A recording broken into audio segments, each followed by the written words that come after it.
नमस्कार दोस्तों, स्वागत है आपका मेरे YouTube चैनल पर। दोस्तों, आप लोग देख रहे हैं एनगिरी अपडेट। दोस्तों, अगर आपने इस कहानी का पार्ट 1 नहीं देखा है तो आपको वो देख लेना चाहिए, क्योंकि वो देखे बिना आपको ये स्टोरी समझ में नहीं आएंगी। तो दोस्तों चलिए, अब मैं आपको आगे की कहानी सुनाता हूँ। दोस्तों, अब तक पिछले भाग में मैंने बताया था कि शुभम और उत्तम को पीछे से हंसने की आवाज़ें आने लगी थी। दोस्तों, तभी उन्हें लगा कि कोई ज़ोर ज़ोर से उनके पीछे खड़ा होकर हंस रहा है। हंस नहीं रहा, रो रहा है, और उन्हें ही देख कर कह रहा है, थोड़ा पीछे पलटो ना बच्चों, मुझसे बात करो। अब मुझसे पता नहीं कोई बात क्यों नहीं करता। ये सुनकर दोनों की कपकपी छूटने लगी और दोनों को पसीना आने लगा। दोस्तों, वो आवाज़ इतनी डरावनी थी और ऊपर से वही आवाज़ थी जो कि उनके पड़ोस वाले चाचा की थी। हमें समझते देर नहीं लगी। हमें तो लगने लगा था जैसे आज हमारा आखिरी दिन हो। और दोस्तों, पता नहीं क्यों अचानक से वहाँ पर तेज़ आंधी तूफान आने लगा। दोस्तों, आंधी तूफान देखने के बाद तभी हमारे घर वालों ने, नानी ने हमें आवाज़ देना शुरू करी। शुभेंदु, नहीं, शुभम, उत्तम, अरे नीचे आओ, आंधी आ रही है, सुनाई नहीं देता। दोस्तों, हम लोगों को नानी की आवाज़ तो पूरी सुनाई दे रही थी, लेकिन हम डरे हुए थे क्योंकि हम कुछ कह ही नहीं सकते थे। और वो रोने की आवाज़ और तेज होती जा रही थी। वो कह रही थी, अब मुझसे कोई बात नहीं करता, तुम लोग तो करो बच्चों, भूल गए मैं तुम्हें कैसे संतरे की गोली देता था। लो, ये लो, आज भी मैंने तुम्हारे लिए संतरे की गोली लाई है। दोस्तों, पड़ोस वाले अंकल उन्हें रोज संतरे की गोली दिया करते थे। उनका उन दोनों के साथ काफ़ी अच्छा रिश्ता था, लेकिन अब वो बात नहीं थी। अब जब वो कह रहे थे मैं तुम्हें संतरे की गोली लेकर आया हूँ, तो उन्हें खुशी कम डर ज़्यादा लग रहा था, क्योंकि वो समझ चुके थे कि ये उनका भूत है। और दोस्तों, इतना ही नहीं, शुभम इतना डर चुका था, उसकी कपकपी काफ़ी ज़ोर ज़ोर से छूटने लगी। तभी दोस्तों, अचानक हमारी नानी छत पर आ गई और चिल्ला कर कही, अरे तुम्हें सुनाई नहीं देता क्या? आंधी तूफान आ रही है, चलो नीचे। फालतू में कहा था छत पर आने के लिए, उठो। लेकिन हम लोग वहाँ से हिले ही नहीं। तभी दोस्तों, हमने गौर किया कि हर रोने की आवाज़ बंद हो चुकी है।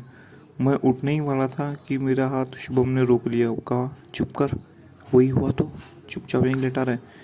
तभी दोस्तों, हमारा किसी ने अचानक से चद्दर खींच लिया पूरी तरीके से।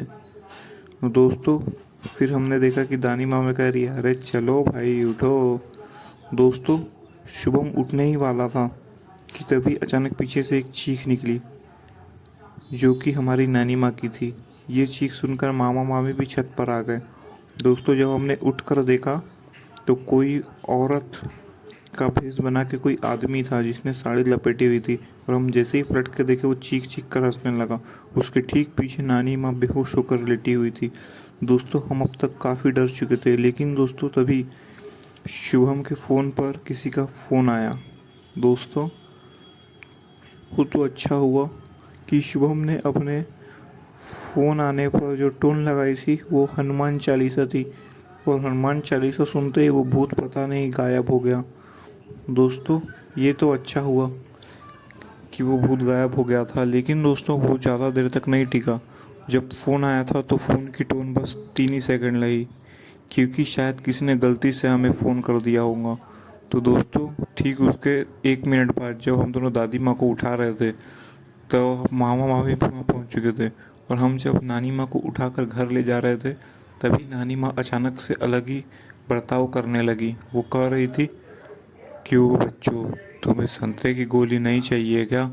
मैं जब तुम्हें बुला रहा था तुम पीछे क्यों नहीं देख रहे थे? दादी माँ, नानी माँ की आवाज़ अब पूरी बदल गई थी। उनकी आवाज़ ठीक हमारे पड़ोस वाले चाचा जी की तरह हो चुकी थी, और वो उन्हीं की तरह बात कर रही थी। और दोस्तों, नानी माँ के दांत काफ़ी बड़े हो चुके थे। ऐसा लग रहा था जैसे वो नानी माँ के दांत ही नहीं हो, नानी माँ ने कहीं से नकली शेर की तरह दांत लगा लिए हो। उनके वो दोनों दांत काफ़ी बढ़ चुके थे। दोस्तों, वो नानी माँ ड्रैकुला की तरह दिख रही थी, और उनकी आंखें पूरी तरह लाल थी। और उनकी आंखें पहले के मुकाबले काफ़ी बड़ी बड़ी हो चुकी थी। दोस्तों हम ये सब देखकर काफ़ी डर गए थे। मामा जी को विश्वास नहीं हो रहा था। मामी सबको दूर ले जा रही थी, अरे चलो चलो यहाँ रहना ठीक नहीं है, माँ इनको कमरे में बंद कर दो। लेकिन मामा जी को कुछ ज़्यादा ही इमोशनल हो चुके थे, वो वहाँ से जाना ही नहीं चाहते थे। दोस्तों तभी नानी माँ ने उठकर उनका गला पकड़ लिया, बोला क्यों, तू तेरे को समझ नहीं आ रहा मैं कौन हूँ, हा हा, ऐसा कहकर वो हंसने लगी। तभी दोस्तों मामी ने एक डंडा उठाया, उन्हें सर पे धीरे से मारा। लेकिन दोस्तों वो डंडा जितना जम के नहीं लगा था, लेकिन फिर भी वो डंडा पड़ते ही नानी माँ बेहोश हो गई। और फिर दोस्तों मामी मामा को बाहर ले आई और बोली, बोला था ना बाहर नहीं जाने के लिए, और सो। और फिर हमने दरवाज़ा बंद कर दिया। तो दोस्तों अब आगे क्या होता है ये जानने के लिए इस कहानी का तीसरा पार्ट देखना ना भूलें। मिलते हैं